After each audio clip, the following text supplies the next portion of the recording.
Hi everyone, how are you doing? We're going to be talking about the chemistry of life. So last week we talked about life functions and what it takes in order for something to be considered alive, right? We said there might be things like pseudo-life, like a virus, where it might have one or two or maybe even multiple of the living life functions, but it needs to have all in order to be considered a living thing. So now we're going to be talking about what are living creatures actually made up of? What's their components, right? So we know that most of the living things are made up of water, and we're going to be talking about the other substances as well. So just to give you a heads up on what's coming for you during next week, everyone must complete one of the questions that are listed below in the PowerPoint. I'll go over them. And these will also be on your Microsoft Word document through OneDrive. So make sure that you print this out or write down the answers. And if you look, you can see it's a game. It's called Pass It On game. So rules are that once you are picked, okay, so first person I'll pick, and then they'll answer the first question. We're going to go in order, right? So for example, we say we are made up of these 4 organic molecules. You may not know what they are, but of course, with the PowerPoint, you're going to be able to answer these. So you'll write down your answer, and I'll call someone. I'll say, Jane Smith, what's the first answer, the first question? Jane answers it correctly and then picks the next person. Remember, this counts as class credit. So if you have the right answer, you get your 100. If you get it incorrect, then you go back to 0. But again, there's always redemption round where you can get your 100 back. Okay. So again, you should have definitely 100 if you answer these correctly. So these are the answers, these are the questions that are going to be on your worksheet. What are made up of these 4 organic molecules? Name one. We are made up of these 4 organic molecules. Name one. So if we just go back, I don't want to be confusing. So here, there's 4 organic molecules that we're made up of, and that's the whole point of the PowerPoint. Why do we eat? Okay, so name one reason. Again, why do we eat? Name another reason. So the other thing is you also have to pay attention to what other people say, because you cannot repeat what they say. You will not get credit for it. So foods that give you more blank and blank. Again, this can be researched through the PowerPoint. All the answers will be given through the PowerPoint, of course. Your body is mainly made up of this inorganic molecule. The rest of you is made up of this molecule. NaCl is organic, true or false. Again, these things you may not know, or maybe you do, but we'll be going over all of these in the PowerPoint. Carbon and hydrogen are always in a straight line. Define monomer, define polymer. How do we make polymers? Define dehydration synthesis. What is the monomer of carbohydrate? Let me move ahead here. What is the monomer of proteins? The monomer of DNA. Is energy needed for dehydration synthesis? Describe synthesis of a protein. Define hydrolysis. I'm trying to move all this out of the way. I don't know if that's going to help us. Okay. All right. So these are going to be, I think there's one more actually. Okay, there we go, sorry. So the lines, so we're talking about these lines right here, what do they represent? Okay, and again, all of this is not common knowledge. This is what you hopefully gain from this PowerPoint. And again, if there's anything that you weren't able to get, you can go ahead and use Google to find the words. But again, this PowerPoint should really be encompassing of all of these answers. Here we have hydrolysis is energy needed, and hydrolysis also has another name. And what is that called? Okay.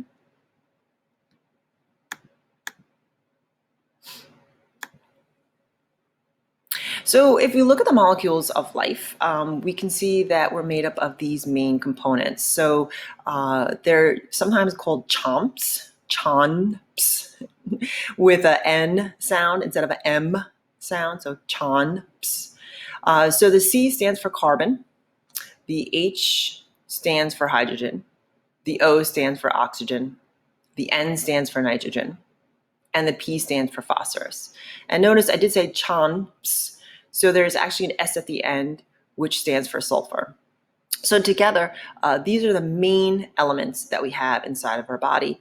And again, these elements comprise different organic molecules called carbohydrates, which are sugars and starches, proteins, which are fats and scientifically known as lipids, nucleic acids, which is DNA and RNA. Oh, let me go back to that. That was quick. Right, so these are all of the major molecules that make up our body. So why do we eat? Why do we eat a banana? Why do we eat pancakes? Why do we eat breakfast? Why do we eat lunch? Right, so it's something that we do every day but may not think about. So the reason why we take in food is for assimilation process. So we're taking in food so that we can build our own body. Again, that's the definition of synthesis, which we talked about as a light function, right? So we also need food not just for making our body or repairing, but also to make energy. So you heard the big pow sound. We're going to be talking about ATP. ATP stands for adenosine. The A stands for adenosine. Tri, meaning 3, and P for phosphate, which is an element. So you'll see ATP over and over again, and really what that is our energy source. A lot of people think it's sugar, and that's partly true, but sugar cannot be used unless it's made into ATP. Don't worry, we'll have an entire unit just on ATP. You'll love it, I'm sure.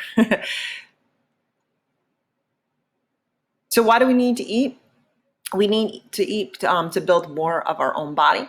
And how do we actually build? So how do we do synthesis, right? And how do we take that food molecule, such as sugar, as I mentioned, and make it into energy?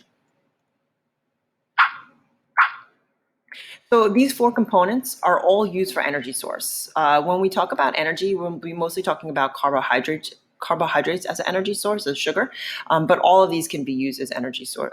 Proteins, fats, and even nucleic acids can be used as an energy source. But if we had to order them, that's used by the body, first it would be carbs, then it would be proteins, and then fats are burned last. So here you might be familiar with the food pyramid. And you can see that the most of the foods that we are told to eat are going to be our carbohydrates. And that makes sense because most of the fuel that we burn or the energy that we need to make is made from carbohydrates and then eventually proteins. Fiber is also really important. That actually keeps your intestines, your gut moving, and it also cleans it out. So that's why vegetables are important, and they also add micro elements to your body, vitamins and things like that. So those are also a main component. Okay. So we're not going to forget about water. I know water was the last listing there, but we have a whole slide at least on water. So this is just an approximation, and it depends on the animal you're talking about. So on average, most of your body is made up. So we said 100% of your body, most of your body is made up of water. So here's an average 65%. The younger you are, the more water you have. That's why babies get dehydrated more quickly than adults would. And men have I think a lower water concentration than women. Women have a higher water concentration. And your teenage body has more water than an adult body would.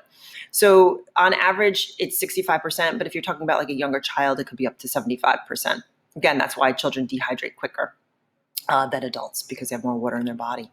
The other thing is if you're talking about jellyfish are 95% water. So again, there's a variable in how much water a body actually has inside of it. But again, it's still the main component in your body. So water is extremely important.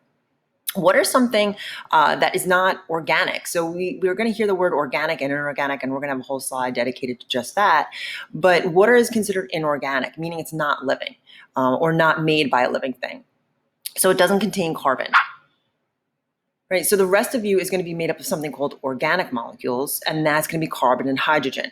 So the confusing thing is inorganic and organic sound really, really close to each other. And sometimes you may have heard of the word organic, like in organic foods. The reality is that's not necessarily true. Or food is organic to begin with. The fact that they put pesticides or no pesticides, it doesn't really define the word organic, unfortunately. It's used incorrectly. It should be pesticide-free, not organic foods. But unfortunately, that's there to stay. So we're not going to change that. But organic means that something living made it. So you can't have an organic substance without a living source making it. Okay, inorganic is found on the rest of the planet that was born on our planet from the beginning of the universe. It's always been around. And the confusing thing is, well, you say I'm living, so I must be made up of just organic substances. And that's the major misconception. We're made of both, right? We're made of organic and inorganic. Remember the other day I told you part earth, right? You have earth inside of you. But you are responsible for making your own body, and that's what we call the organic part. Okay, so you're going to be making your own carbs, your own proteins, your own fats, and your own nucleic acids. Now you might say, well, yeah, I eat those things, but what you do is you do assimilation. You eat a banana, you break it down, and then you make your own carbs, your own proteins, your own fats, your own nucleic acids. And you don't necessarily just burn off that whole banana, right? You actually take part of that and then you make your own body parts from it. So you are what you eat, literally, right? Kind of crazy. Okay, so here's a tough topic, the definition for inorganic and organic, and this is actually going to be on your worksheet as well. So it's really, really important that you understand the difference between the two. So if we have, let's see if I can get the pen down here. Okay, I'm going to try writing. Let's do red.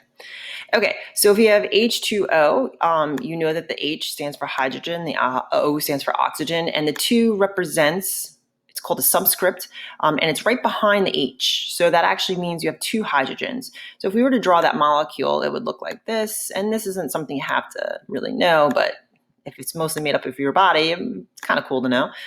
And so here you have your oxygen, and here you have a little line, and those lines represent like a bonding. So elements sometimes join together, and there's different types of bond. There's covalent bonding, there's ionic bonding, but elements can be free. Like there could be hydrogen, there could be oxygen, but when they have this little line, it's like them holding hands. They become one, and we call that a compound when you're talking about elements that are combining together. So this is an example of a compound. Okay, and what's the compound's name? Hopefully you know.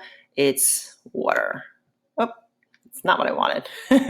That's the unfortunate part here. All right, let me try that again. I'm not going to draw the whole H2O. You should still have it, but so you should know that that's water. Okay. All right, so here's our water.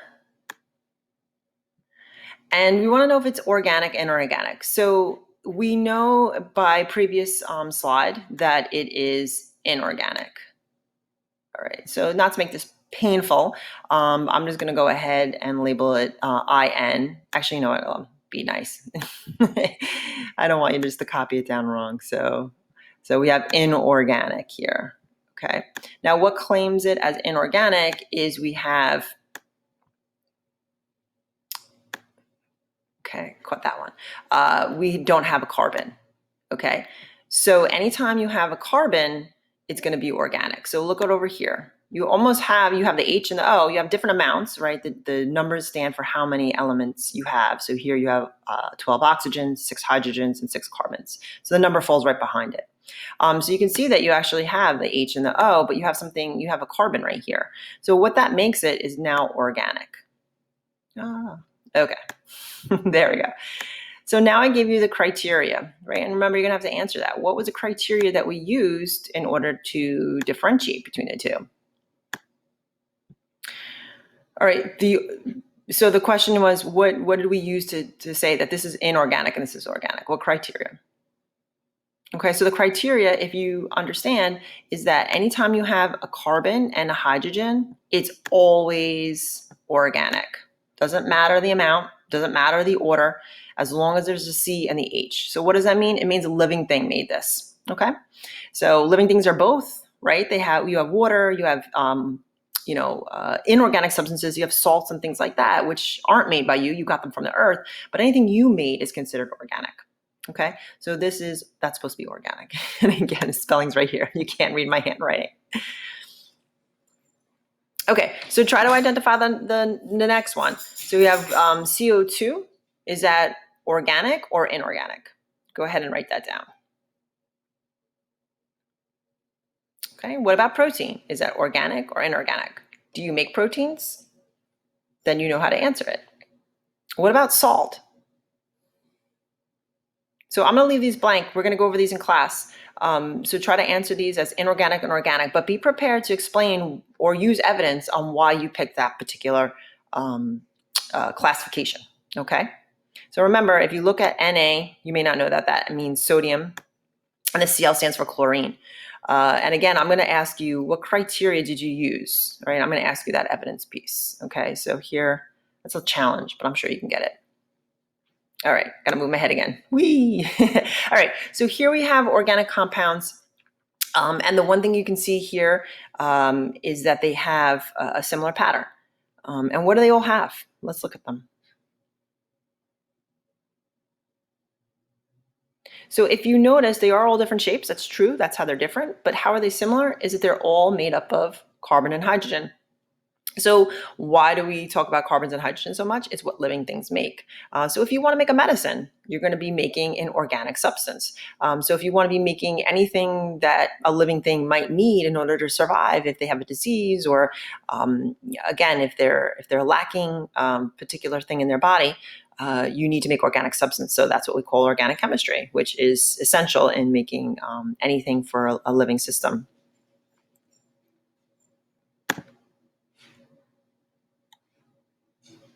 All right, so how do we make these molecules? All right, so you could think of bodybuilders, right? Hopefully when you think of these, you're going to think about how you make them, right? So how do we make these organic molecules? We're not going to be making them in a lab. We're going to be making them in our own bodies.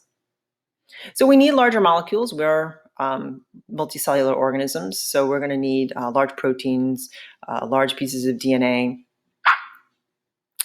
So what we need to do is we need to get our building blocks. So how are we going to make ourselves? So think of ourselves as, let's say, a big Lego model, right? And in order to start out with a Lego model, you need to start out with one Lego piece. So that one Lego piece is called a monomer. It's one small piece.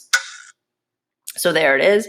Now it's a weird shape, doesn't look like a Lego, but really what it is a organic molecule. What is it? It's a carbon in the middle and hydrogens on the outside. Now they're just showing you like a 3D shape, even though it's 2D. They're trying to show you with shading what it would look like. And again, organic molecules are extremely stable molecules. So they're not reactive. That's what we mean by that. Okay, and so now you can see, just like Lego blocks, what makes organic molecules so unique is that they combine really, really well together, so they can make large substances, which is great if you have a large body. So again, just like if you want to build a Lego model, you're going to use one Lego and then another and another, and that's exactly what the body does. It takes one Lego piece and then it puts them all together to make your own body. Now remember, how do you get that Lego piece? You actually have to eat that in order to make larger molecules. So we need food. Now, if you're a plant, you don't need to, right? But if you are an animal, you do need that. Okay, and here you can see that it might change shape. It doesn't always have to be a straight line. It could be bending down. It could be circular, and that's the beauty behind organic molecules, is that they have so many ways in order to combine to make different substances. Okay, so here's a ring shape. All right, and it's big molecules built from little molecules, and we call that a polymer. Poly means many, right, in Latin, and mono means one. So if you want to build you, which is your big, multicellular organism, you need smaller subunits, which we call monomers. Okay, so we call these small molecules building blocks. And when we bond them together, bonding means joining. So just imagine two people holding hands. We call that a polymer.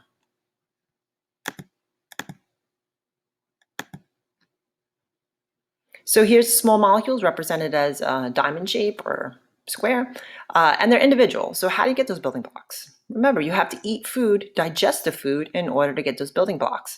Once you get your building blocks, if you need to make new hair, new enzymes, new anything in your body, you're going to go ahead and you're going to join them together.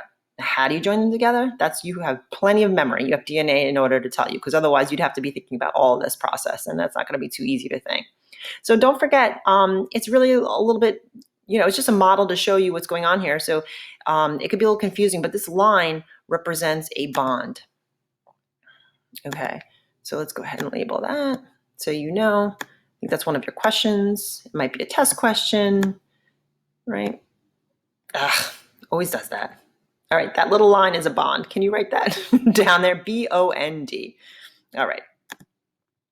I think I might have it labeled here, maybe not. Again, so here, if you want, this line over here represents a bond. These circles are representing some sort of monomer. Now, it's easier to draw this than it would be that carbon with the 4 hydrogens coming out of it. So a lot of times to draw monomers, like a Lego piece, instead of drawing, individual elements, they just draw shapes. Okay, so it could be circle, rectangle. It doesn't really necessarily matter per se. So the making and breaking of polymers is really important because this is what your body's doing like right now when we think about it. If we are going to, let's look at this, right? We got some fancy words here, all right? So if you look at these monomers, okay, it's called a short polymer, okay? So you got 1, 2, 3 monomers together as 3, we call them a polymer, and it's a small one, right? And then look what's happening here.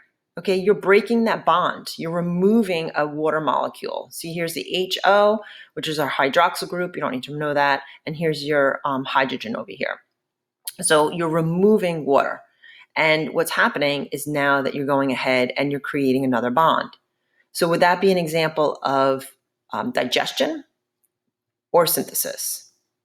Think about where you start and where you end, from a short polymer to a longer one. So if you said synthesis, you are correct.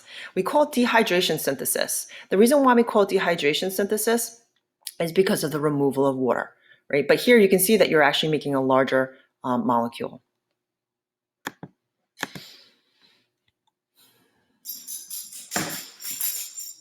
So building important polymers, again, polymers means a component or an organic molecule made up of many monomers. A carbohydrate is going to be built from sugars. So you could see sugar, sugar, sugar, right? And here's again the line which represents a bond. So that means you're going to have a polymer, right, which is a carbohydrate. So the monomer here is a sugar. So same thing, you want a protein. So here, these are example carbs. Proteins, those are examples of polymers, okay? They're going to be built from a smaller subunit called amino acids. So if you look at it, these polymers, carbs and proteins, they're large, large molecules. What are they made up of? Sugars for carbs and amino acids for proteins. The last one is, let me move. The last one is nucleic acids.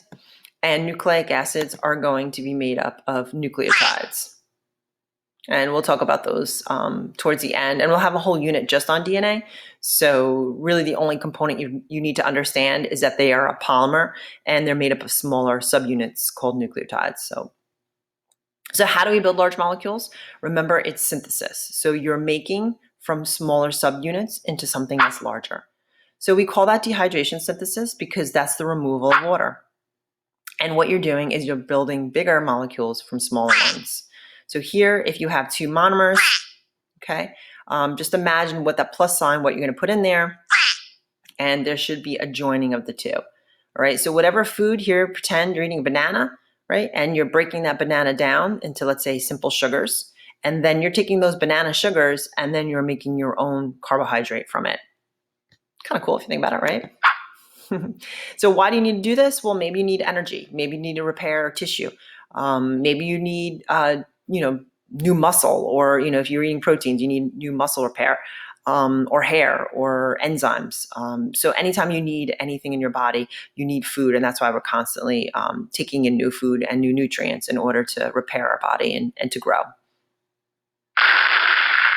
Okay, so this actually does take something called ATP. Do you remember what ATP is? Right? ATP is energy. So energy is needed for this process. So if you're talking about synthesis, this isn't just going to happen by itself. It's going to need energy put into it. So if you need to make new muscle, if you need to make new hair, if you need to make new enzymes, you're going to need energy in order to do that. All right, so here's an example of synthesis. You will have to understand this for the exam. It's a little toughie, but you'll make it through. So we have amino acids, which are represented by this shape, which is that was an octagon. I don't know how you have to count the sides, right? And there's actually all different colors, and they're going to try to show you that there's a bunch of different types of amino acids. There's actually 20. We'll talk about that later on. You might have even heard of the 8 essential amino acids, right? So those are the ones you have to actually eat. There's 20 overall, but 8 you have to eat. Otherwise, you won't be able to make your own proteins in your body. Right, so if you combine them together, they're trying to show you an example of synthesis. So from something small, you're going to be making something large. Now, it's not just anything small. Here we're stepping it up a little bit. So hopefully you understand synthesis is from small to large molecules. That you need to be at that point. Now you need to take it to the next level, which is that if you combine different monomers, you're going to get a different polymer. Okay, I mean, that makes sense. So if you're going to put a bunch of red Legos together, you're going to build whatever object that's red, right? So it depends on what Lego color you're using, what color you're going to wind up with as your end model. So same thing here, depending on what monomer you use, you'll wind up with a different polymer. Okay, so amino acids always make a protein. All right, and that's important for muscle. So amino acids are often called the building blocks, right? Because they're going to be used in order to build your own proteins. And protein is the polymer, right? That's the larger molecule that's being made through synthesis. All right, and we know that because they're they're bonded by amino acids. All right, so how do we take these large molecules apart? You're eating your banana, you're eating your pancakes, you're eating your cheeseburger, whatever it is that you're eating, and you're going to do something called digestion. But we added another word to it because digestion is too easy, right? It's a little third gradish, and that's good and all. But now you're in high school, so now you need to know the word hydrolysis. Hydro means water, and lysis means to break. So really, that defines what you're doing here. You're taking big molecules apart. So you're taking your food, and just imagine what's going to happen to these molecules. They're together. Now you're going to digest or hydrolyze them. That means you're going to break them apart. Now, a lot of people think that this plus sign means that you're adding them. It's not. It's saying that literally they're now apart. There's no bond. Okay. So this is how you get your raw materials for synthesis and growth. This is how you would make energy. So if, let's say, you take one of these sugar molecules, you can make your own carbs, or maybe you're going to take that sugar molecule and then make ATP. So you have choices on what to do with your molecules. And that also takes energy, right? So in order to digest food, in order to synthesize, you need energy. So digestion could take place over time. Like, let's say we put a piece of bread in water. Eventually the bread will digest and break down into the water. But it might take, I don't know. I mean, you could try it at home, but it might be gross. It might take like a day, right? But if you eat a piece of bread, go ahead and do that. Go downstairs quick, put this on pause, eat a piece of bread, just leave it in your mouth and let it dissolve. And you can actually feel it kind of like breaking apart and without you even chewing it. And what's happening is your enzymes in your mouth are digesting the bread. Now, you only have amylase, which is an enzyme in your mouth to digest bread. So you could try it with meat or another product and it's not going to work. So bread is a great example of a carbohydrate that you could break down easily inside your mouth. But you can actually feel that it would break down. So instead of, let's say, a day for the water to break down the bread, your enzymes, which are going to require energy to do, is going to break it down, let's say, in, I don't know, a couple of, maybe like a minute or two. So again, that's energy requirement in order to digest. So digestion does take place naturally, but in a living organism, it has to happen in a much quicker process. So that's why it takes energy in order to digest food, how quickly we do it, right? So making and breaking of polymers is called hydrolysis. Hydrolysis is digestion, right? So here we have the words hydro. Okay, hydro means water, and lysis means to split. So literally, if you think about it, when you're eating food, you're often told, like, what drink do you want with it, right? So we're really accustomed to drinking when we're eating. And if you look at this reaction, you can see why. Whatever food you're eating, okay, this could be any, whatever monomer we make, it would change a polymer, right? If this is a sugar, this would be a carbohydrate. If this was an amino acid, then it would be a protein. So what you're doing is you're adding water, right? You think about eating food, and then you're going and you're breaking it down. Now here it just shows you one bond being broken down. So eventually what's going to happen is all of these bonds will be broken down to their singular components. And that's what's happening inside your digestive system, is that you're breaking down all of these molecules. And it takes a long time, right? Sometimes it takes 24 hours to digest one, whatever it is that you're eating. The more easily digested food is usually the more simplistic foods. That's why people are really into eating more naturally, because your body has less bonds to break. So the more synthetic it is, the more bonds there are to break. I don't know if that makes sense. And so it takes a really long time for you to eat food. And that's why a lot of people don't feel very well when they're eating a lot of synthetic foods. Whereas if they're eating a natural food, you have the ability to break down those bonds much more quickly and use those nutrients much more quickly as well. Okay. All right, so examples of digestion. Yay. Okay, so here they're going to show you that this shape is representing a sugar as a carbohydrate. So anything that is a bunch of sugars together is called a starch or a carbohydrate. If we break them down, what do we wind up with? Smaller starches? No. Smaller components? Yes, which are called, hopefully you get it, glucose or sugar. So we have to talk about glucose. I was hoping its sugar would be there. But glucose is the name of a type of sugar. We're going to talk about that in a second. All right. And again, digestion takes energy in order to do that. Lots of energy, right? All right. So starch is digested into sugars or glucose. So here we're going to get into the actual names of carbohydrates. We got to get into some more science names. So sugar is just not good enough.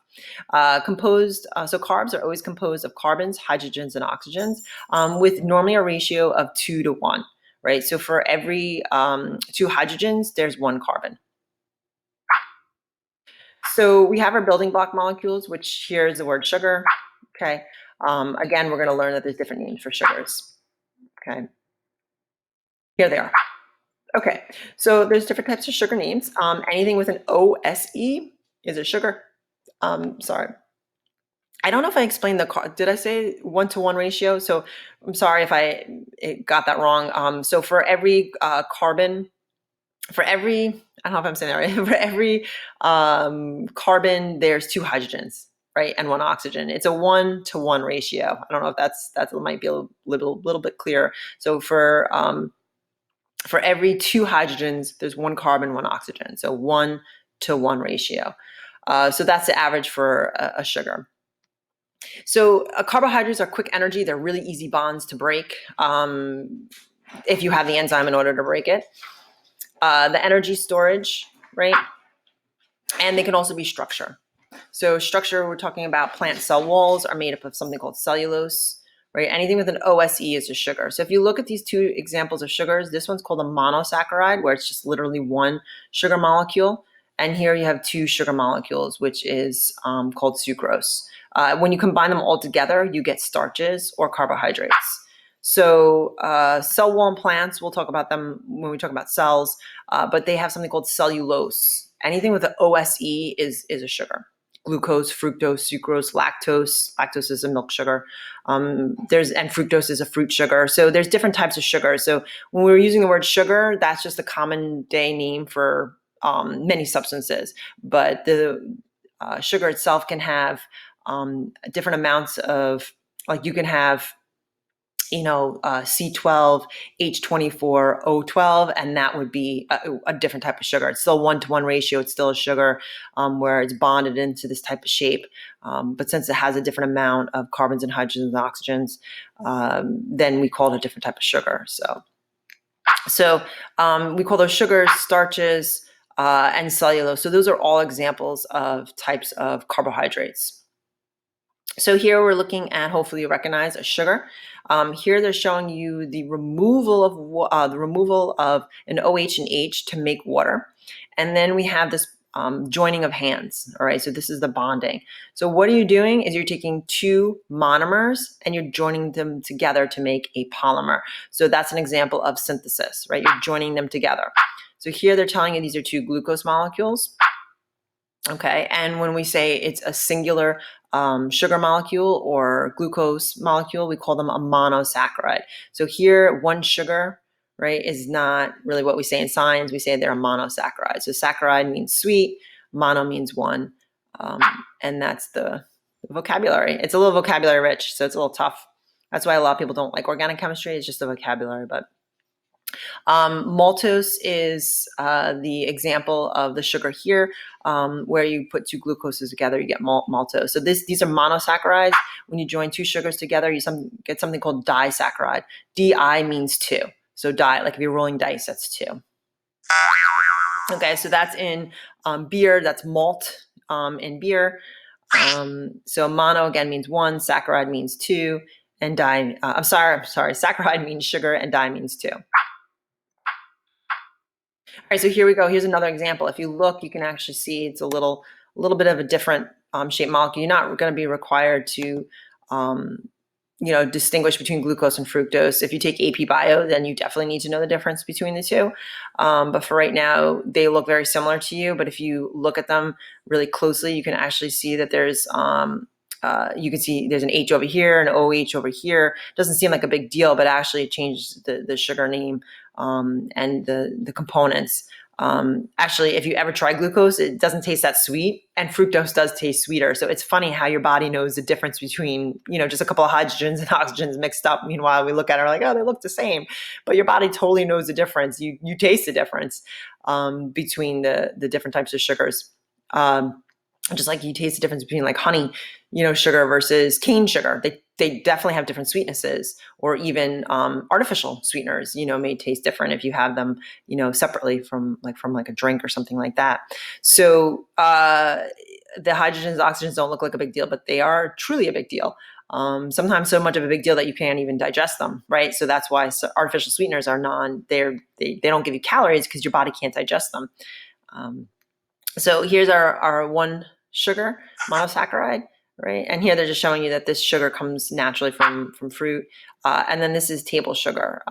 So that's what you're kind of used to right here. And again, if you have an apple, sweet, and you're tasting it sweet, and then you have cane sugar, or sucrose, table sugar, you definitely tell the difference. So your body knows the difference between this and this. See? So you could tell your mind, if your body knows, your mind can know the difference between a monosaccharide and a disaccharide, okay? All right. See, very sweet, right? Okay, so here's some big carb examples. These are large carbohydrates, right? So starch, this is the energy storage in plants, potatoes, we're gonna have rice, things like that. And glycogen is going to be the starch that's stored in animals. So we don't really think of people storing starch, but we do. We store it in our liver. So that's your storage between meals. So you don't have to constantly eat. Right? You have between 2 to 3, sometimes it depends on the person, sometimes 4 to 5 hours of energy storage in your muscles, in your liver, so that you can go, your cells actually store it as well in your muscles, so that you have energy, so you don't have to constantly eat. So big carbs could also be cellulose. So these are all examples of carbohydrates. Starch in plants, glycogen in animals, cellulose, which is a cell wall in plants. Right? Something that's unusual is something called chitin. Chitin is the exoskeleton of bugs. And also fungi, which makes us think that maybe fungi are more related to animals than plants, which is kind of a weird process. But arthropods are bugs, so that's a fancy word for bugs. Or shrimp, lobsters, anything with like that exoskeleton on the outside has that chitin, which is a large protein. Large carbohydrate polysaccharide with actually a couple of proteins stuck on the side. So here it is, exoskeleton. There you go. There's your little bug. Right, and mushroom. And our little arthropod, the lobster. Okay, so poly means many. And those are just some examples. So if we add glucose and glucose and glucose and glucose and glucose, we wind up getting our carbohydrate, which we know as polysaccharide. So poly means many, saccharide means sweet. So this is energy storage in plants, right, and in animals. So here's a plant, amylopectin and amylose. This is found in plants. So it's a type of starch that you'd eat, let's say, like in corn or potatoes. And it doesn't taste very sweet, but if you do like break it down in your mouth for a while, some people say they can taste the sweetness inside like foods like potatoes or bread and things like that. But we need to do the same thing. We need to store, and you can see inside the cell, there's these little dots, and these dots are stores of glycogen. So in between meals, your body is starting to store this glycogen and storing it inside the cells for later energy use. Okay, so we call that starch. Right, plant starch, glycogen is animal starch. All right, so digesting starch versus cellulose. If we look at it, starch is easy to digest. You can see from here that these are a bunch of glucose molecules stuck together. Okay, you have enzymes inside your mouth. Okay. And those enzymes are going to break down foods like carbohydrates that you may recognize in these pictures. Cellulose is extremely hard to digest. I don't know if you can see the difference here. So here it looks like they're both carbohydrates. You could tell because their sugars joined together, right? And they have different names. Okay, this one's starch, this one's cellulose, no big deal. But it's such a big deal. Again, your body knows organic chemistry, even though your mind may not know it. And just in these slight differences, I don't know if you can see right here, okay, there's a different type of bond, 1 to 4, and the oxygen's pointing up, and here the oxygen's pointing down. So just that tiny, and here you can actually see one goes up, one goes down, one goes up, right? So you see the oxygens down here are all pointing down. Your body knows the difference. The enzymes know the difference. That's how specific your body is. And that's why organic chemistry is hard, because when you have to make medicine, it has to be down to exactly where every carbon oxygen lies. Exactly. Not even just the same spot. It has to be either up or down, right? Because if you think about cellulose is plant material, and you can't digest plant material. So you might say, well, then why am I eating vegetables, right? If you ate just purely vegetables, like broccoli, like green vegetables, okay, with cell walls, you wouldn't survive. You do need to have carbohydrates. You wouldn't survive very long on it. You wouldn't be very healthy. I mean, maybe you would live, a lifespan, but it wouldn't be your normal lifespan. So cellulose itself is not digestible. Only to herbivores is it digestible. So people may be vegetarian. This is a confusing part. You can be vegetarian, but you have to balance your diet with protein-rich source foods like beans, lentils, any type of bean, chickpeas, any type of another type of protein like vegetables would be like corn. Actually has some protein in it. So all of these examples would be a way for a vegetarian to get the protein source, but you couldn't just survive on pure green plants alone without those extra plants that I mentioned, like beans and things like that, because this is not going to give you any energy. Cellulose is not going to give you energy. So if you think about it, if you eat broccoli, you might get, let's say, 5 calories from it. But if a rabbit eats it, or a horse eats it, or a cow, a true herbivore eats it, they might get, let's say, 500 calories from it. So they could survive completely on just eating cellulose. So that's how animals can survive on eating grass, where you and I would not survive very long. All right, so why is that? Because we don't have the enzymes, right? So we don't have the enzymes in order to break it down, but herbivores do, and that's why they can go ahead and break down cellulose. But humans do have amylase, so we are able to break down carbs. So that's why that's our main diet.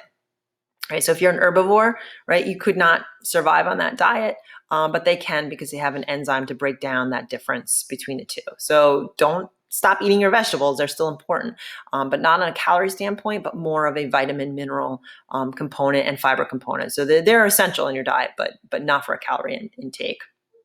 Okay, so it's kind of good to know that your body knows more about biochemistry than you may know, because it knows what to eat and how to eat it, right? So hang in there, you can make it. So cell walls in plants are going to be structural piece, okay? So they're not there to be eaten, but animals do, and then get energy from those sugars. But the cell wall is like almost like a ladder, and if you look right here, you can actually see how it's makes these fibers. And so a lot of times we use cellulose for making products, like paper, or wood. Wood is mostly made up of cellulose. And so that's a structural component for the plant itself. They don't remember, plants don't have a skeleton, but they can stand up, right? So how do they stand up? They use their cell wall for structure. All right, so herbivores can digest cellulose. How do they do that? They have the enzyme to break that 1 to 4 oxygen bonding pattern where we don't, and carnivores can't. So we're kind of in between. We can digest some carbs, but it's all in the amylase family or amylose family, which is starch, like potatoes and bread. That's why we tend to eat those for most of our energy sources. But we do get energy from meat, obviously the proteins. All right, but carnivores can eat vegetables. Let's say, like if your dog eats vegetables, they're fine, but they're not going to survive on that diet alone. All right, and we call cellulose roughage for us because it's still important in your diet. But I know it's a weird word, roughage. It looks like there should be an F, but there's not. But roughage itself is going to be fiber that cleanses your intestines. Just imagine, I know this is really gross, but imagine you never, cleaned your toilet bowl, right? You never wiped it down, and it just, was left there. That's what your intestines would look like without, eating fiber. You definitely need to have that fiber pushing everything through your intestines. Otherwise, it will not clean, and you can actually get cancer, colon cancer from that. That's why it's so important to eat your vegetables. Okay, yep, keeps your material moving. All right, so here's our lipids. We're gonna go a little bit faster. I know it's long. Hang in there. So lipids are fats. Fats are carbons and hydrogens, and they have a unique component, which is something called nonpolar. Nonpolar means they don't mix. So if you've seen oil and water, they don't mix, right? Why is that? They don't have the same bonding pattern that allows the ones mix. So when we say things mix, we are talking about solutions. A lot of times we'll think like a water solution, like iced tea and dry mix and water. That's a solution. Air could be a solution, right? It's many different components. But when they don't mix, it means they have different bonding patterns. So we say like mixes with like. Lipids have a unique bonding pattern. Let's see what that means. So we have fats, oils, and waxes as our examples. Okay, so lipids here. I should have some examples. Picture's in the way. All right, let's see if I can get that out of the way. All right. Instead of redoing all this, I'm going to tell you. So these are examples of oils, okay, and they're going to. So these are examples. So examples would be hormones that we have in our body, like testosterone to make a male, estrogen to make a female, and you can see there's characteristics that make them look differently. So hormones can make you look different, or maybe even make you feel differently. And so fats are a major component inside of that. Okay, so what's their function? It could be energy storage. We use fat as an energy storage. It's the last thing to be burned, so sometimes it's the hardest to get rid of when we want to. It's extremely concentrated, the cells, and they're twice the energy as a carbohydrate. So again, it's hard to burn those calories and when they're in the form of fat. They're very, very important for your cell membrane, which is a component of every one of your cells. So it's a lot of times there was this big move like in the 80s and 90s for low fat diets, and some people actually just gave up eating fats. Fats are extremely important. They've kind of gotten a bad name. If you eat too many, yes, you can get fat, but you can get fat by eating just too many calories in general. So you can get fat by eating too many carbs or even protein. But fat just has a lot of calories per gram in comparison. So that's why it's just easier to consume more. Lipids are extremely important for cushioning organs. Every one of your organs is in like a little baggie, just like it looks like a little plastic baggie. And really that's all made up of fat. So it cushions it. So it's really important. And it insulates your body, not so much for humans. It does a little bit, but there's a special kind of fat called a brown fat, and that's used in whales and marine mammals. Polar bears have brown. We have yellow and white fat. They have a special thing called brown fat, and brown fat looks almost like muscle tissue, and it insulates the body. So here you go. Here's a fat molecule. Literally is fat. It's huge. And the fat molecule itself is not necessarily a chain. Is called a polymer. And you can see it's made up of a bunch of carbons and hydrogens, right? So all of these bonds, believe it or not, is like an energy source. So that's why it packs so much energy in such a small amount. There's two different types of fats called saturated fats and unsaturated fats.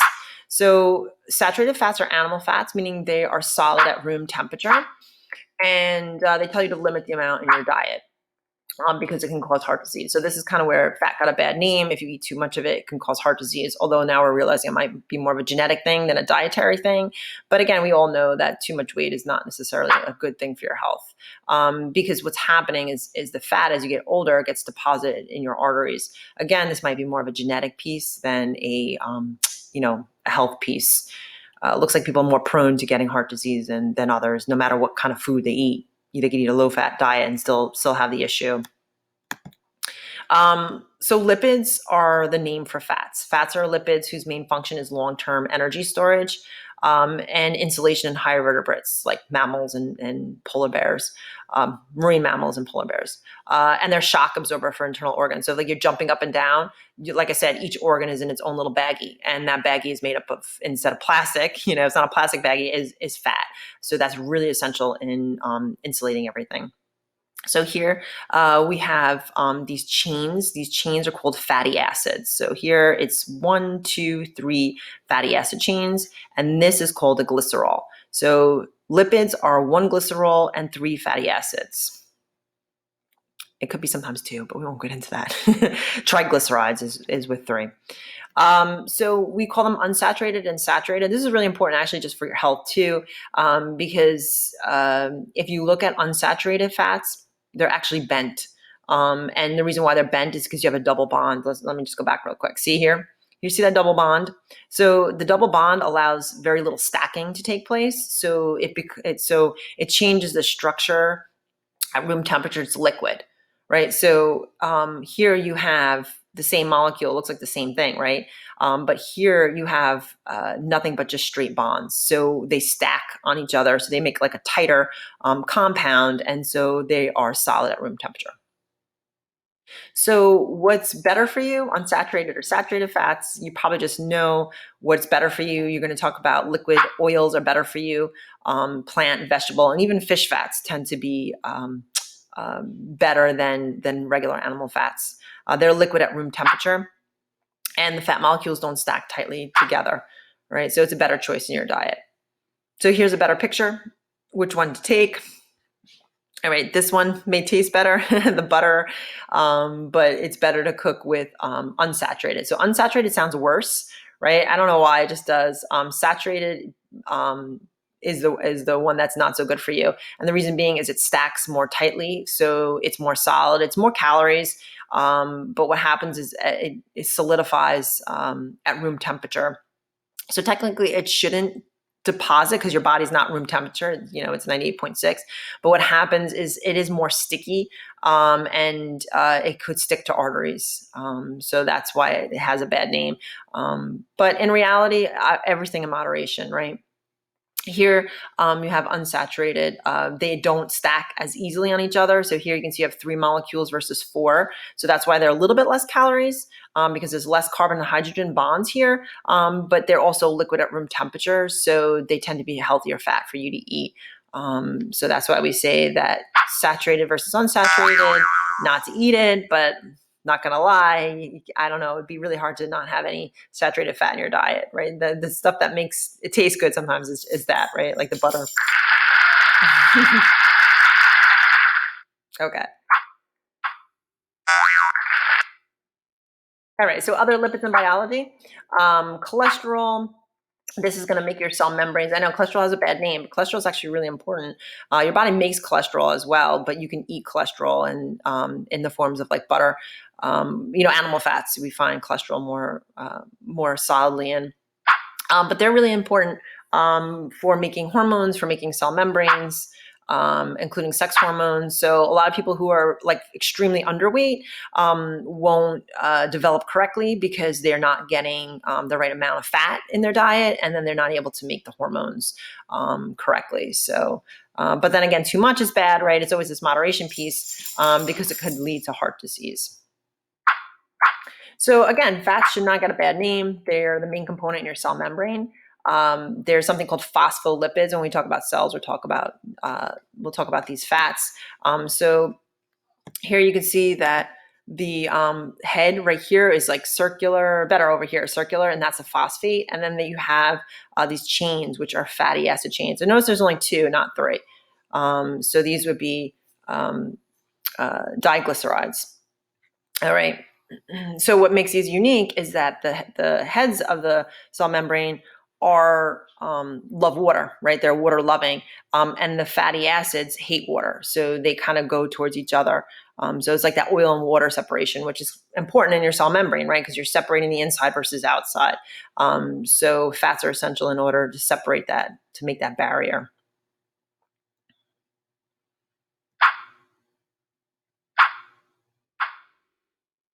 Okay. Forms a barrier between the cell and the outside of the cell.